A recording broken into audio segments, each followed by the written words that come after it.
So I know that in Cataclysm, that's when we're going to get Arena and Rated Battlegrounds going again. But for those of us that are primarily PvP oriented, can we make a deal? Maybe we can get skirmishes back for Arena if we promise not to cry about how imbalanced things are? We didn't take skirmishes out because of balance. We took it out just because we were revamping the way they work into the War Games system, and it just wasn't ready yet with the 401 patch. It's not ready until the 403 patch that we'll be seeing soon. Thank you. We've got time just for a couple more, okay, guys?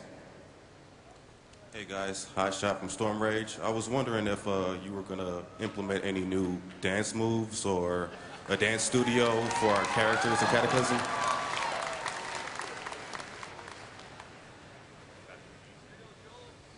Yeah, well, I mean, you've got Goblin and Worgen dance moves that are going to be pretty awesome, and you can see them if you come to the art panel later.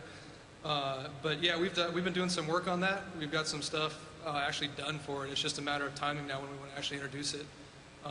And not for Cataclysm, but for sometime in the future, there will be more dance moves and the ability to customize your dances.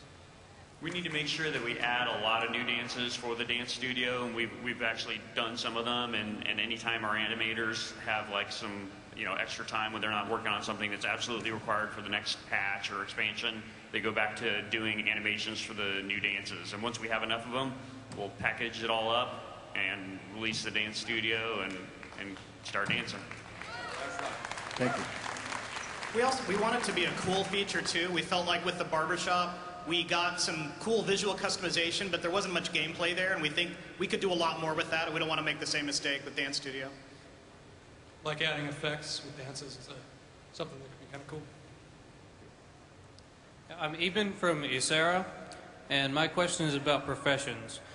There are a lot of recipes that you can't get because no one runs the content. Are you going to add any function, sort of like the alchemy research, in order to get these older recipes?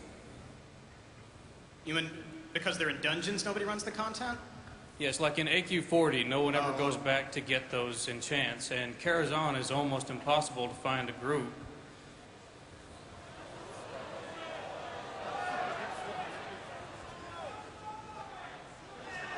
That's always a good question of how much to support those older, particularly the raids at the different, level 60, level 70. If you pull everything out, there's even less incentive to go there, so then they're completely dead instead of being effectively dead. We could also take some of those and give you alternate ways to get them. That's a good point, though. It's something we should take more seriously. Thank you. But if you wait enough expansions, you will get to solo it eventually. Hi, I'm wondering if you guys have any plans to do stuff with the Blood Elves in the coming expansions, because they weren't a large part in the Wrath of the Lich King. You had the Sunstriders with the Argent Crusade, but they didn't actually help with the whole bunch. Also, what's up with Lorthmar Thoron? Is he going to stay leader, or are they actually going to get a leader, not a regent? Good question. So in Cataclysm, we have a new faction called the Reliquary, who are comprised of all Blood Elves. And they're supposed to be kind of the counter to the Explorers League. So you'll see a lot of those guys all over the place in Cataclysm, from 1 to 60 and through our new zones. Lorthamar, I don't know if we've released our leader stories yet, but we are absolutely trying to develop him into a more serious leadership position. We realized that we ignored him practically for much of Burning Crusade and much of Wrath, and so we absolutely want to bring him back to the forefront now that the Blood Elves are taking their energy and power from the Sunwell. So yeah. Thank you. I think we could squeeze in one more. That's okay. Come on up. My question deals with the endgame healing model, and will there be predictable high damage phases where healers and tanks can work their cooldowns together and kind of plan things out? Or is it going to be kind of spur of the moment like it is now? We've got both. We've got spur of the moment, and we've got planned areas and times during encounters where you absolutely want to coordinate with the healers or with other exterior cooldowns or your own cooldowns. So yeah, there's plenty of variety. I lied. We can do one more. Come on up. All right. Yeah. I just want to say thank you for bringing back the old Battleground style of doing things where they're actually useful. That is one of the best things you guys have ever done. Thank you. The other thing is I play a Shadow Priest on Manoroth. I haven't really touched him because he's not really a Shadow Priest anymore. He's a glorified mage. Why did you change Shadow Priests from being mana batteries to being a non-support role and they're just DPS? I mean, I liked being a support role. I'd say the overall answer is the feedback we were getting from players was they didn't just want to be there to make everyone else more awesome. They wanted to be awesome themselves. Thank you, everybody. Thank you, guys. Give them a round of applause.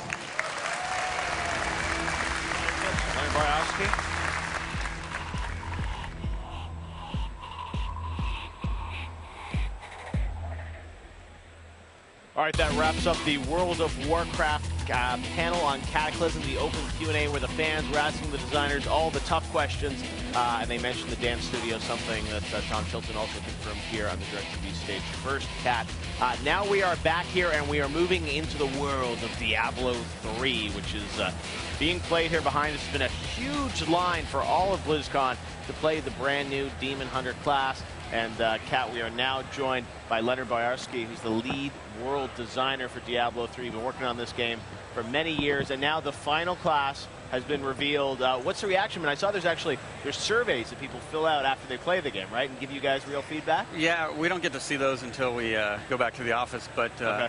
Just from random samplings, it seems people have been really enthusiastic about it. It's been a great reaction. It was just great when we released the video yesterday at the opening ceremony. The crowd reaction was just phenomenal. So up until BlizzCon, who's had a chance to play the Demon Hunter? Just internally. Only just internally. Us testing it, making sure it was good for BlizzCon. How do you guys decide the order of classes to reveal? Like, you know, holding the Demon Hunter until the end? Well, the Demon Hunter was actually started out as a ranger, and we've been developing her for a long time. She just kind of kept getting pushed to the back. There wasn't a strategic plan. Right. You could probably talk to Jay Wilson a little bit more about that side of things. But we started off with the Barbarian because that was kind of a melee class and it was very much about power, and that was a little bit more of a difficult thing to get right than a ranged class. So that was our first pushback on the Ranger.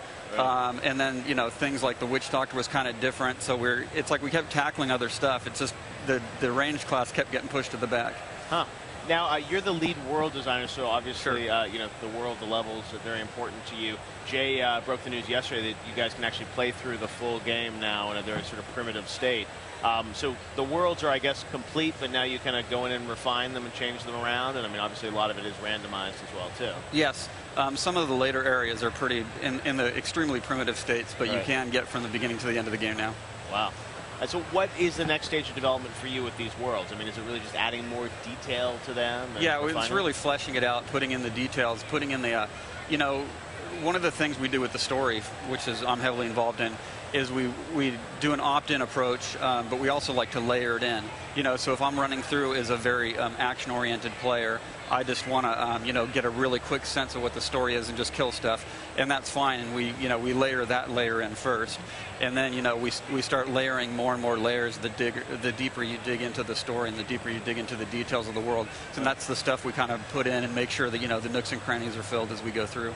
Now, there's actually a new dungeon that's available here on the show for the attendees to play. Sure. Can you tell us not only what they're experiencing visually, but the lore behind that? Sure. It's called the Halls of Agony, and it's a very dark, kind of red-tinged dungeon. It's the torture chambers of the Mad King Leoric.